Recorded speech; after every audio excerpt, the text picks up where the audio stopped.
Hi, in this video I'll show you how to thoroughly clean a Roomba 675 robot vacuum. This tutorial will also apply to the 690 model since both have identical bolt placements and design. If you use this robot every day, cleaning it is one of the best way to ensure it lasts for years. And you don't need special tools. I'll be using a microfiber towel and a Phillips screwdriver for this job. The first step is to remove the side brush by loosening one bolt that holds it in place. After you get the side brush out, you'll have unimpeded access to the base plate that's held by these 4 bolts. Don't forget to check this area for any hair accumulation, which is often neglected by most owners.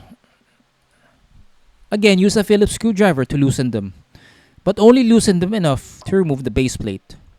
There's no need to take them off. After the base plate is out, you'll have full access to clean the inner components of the robot. Which part to clean first will depend on you. I started cleaning the brushes, which had some hair wrapped around them. Make sure to check the axles. The microfiber towel is great for cleaning this rubber brush, as dust will stick to it.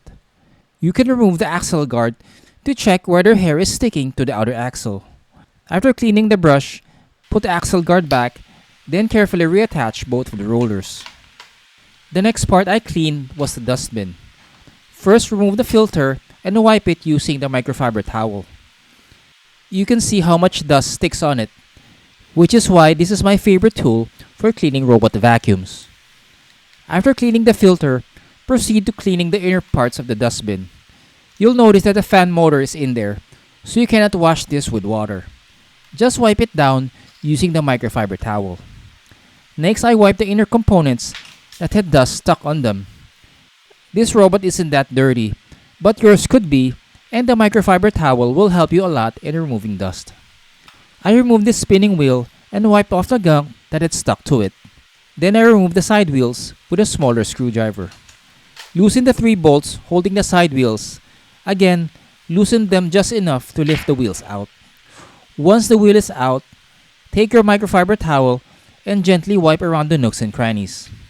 Do the same with the other wheel. Slide the side wheels back in place, then tighten the bolts. Reattach the base plate cover, tighten the bolts, and lastly, reattach a side brush and you're done.